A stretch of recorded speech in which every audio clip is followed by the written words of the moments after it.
Have you ever felt like you're working harder than everyone around you, yet somehow you're still falling behind?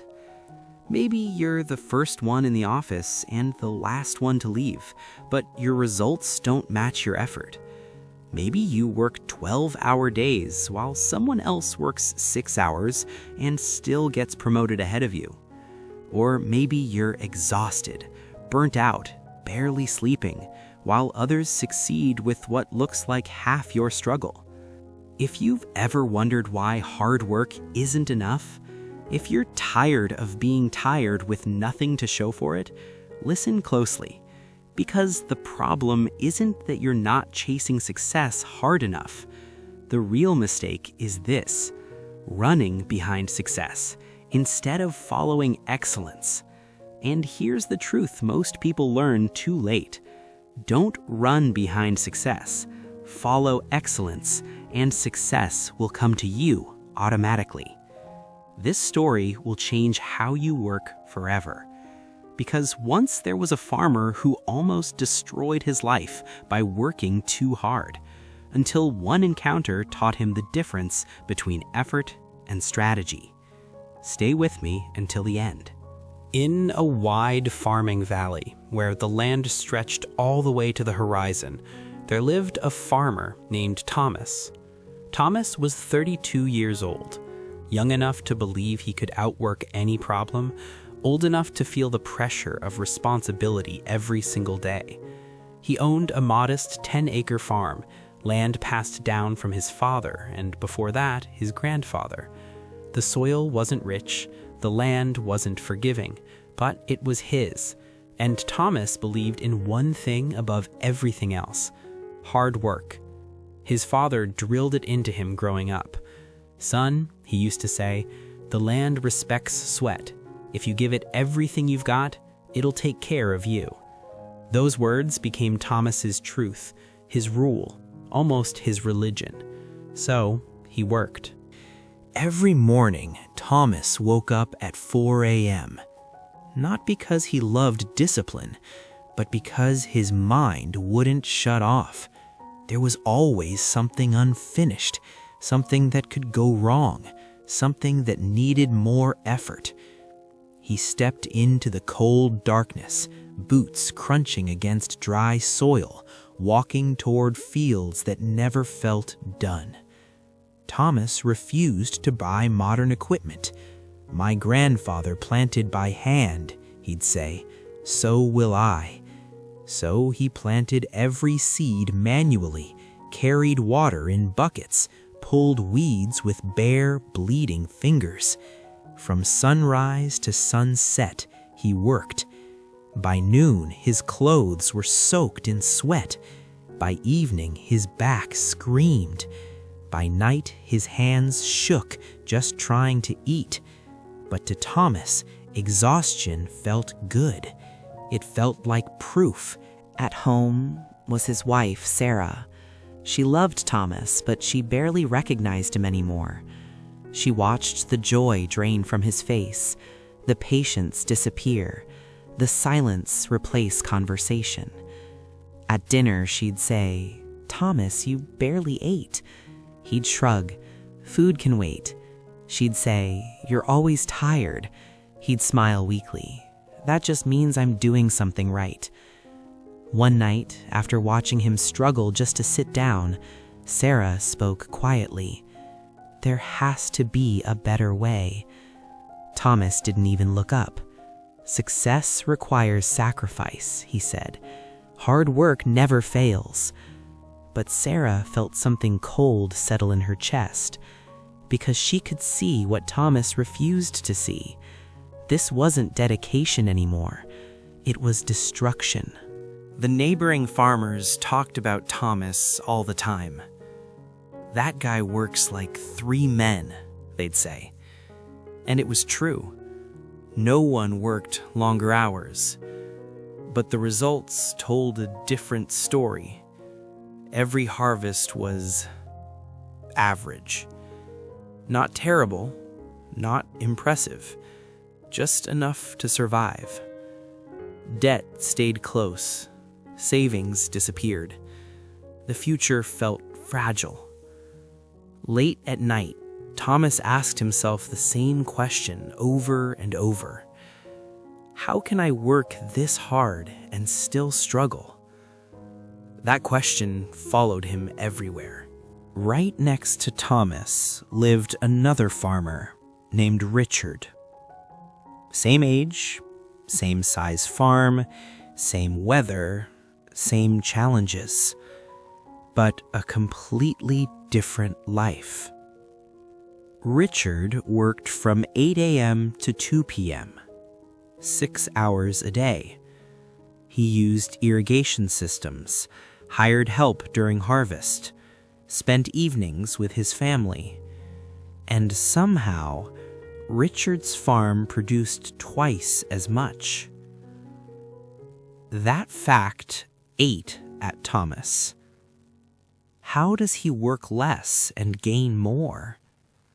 But Thomas never asked. He just worked harder. Then the drought hit. The worst the valley had seen in years. Rain disappeared. Water became scarce. Crops began to curl and die. Every farmer faced the same problem. Thomas responded the only way he knew how: more effort.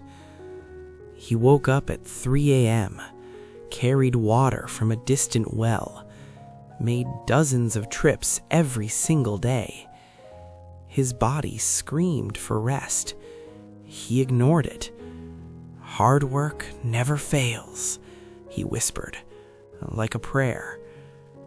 Meanwhile, Richard adjusted his irrigation system to run during cooler hours, cutting water loss. Thomas never noticed. He was too busy suffering. On the 15th day, Thomas's body finally gave up. He was carrying his 40th bucket when his vision blurred. The world tilted. The bucket slipped from his hands. Water spilled into the dust.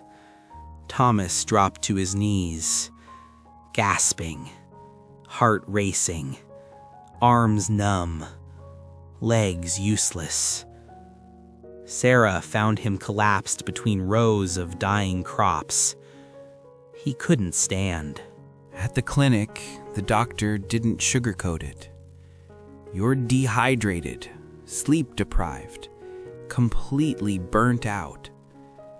Then he looked Thomas straight in the eye. "If you keep this up, you won't see the next harvest. Not because of the drought, but because you'll be dead." That night, Thomas lay awake, staring at the ceiling. For the first time in his life, he felt defeated. "I did everything right," he whispered.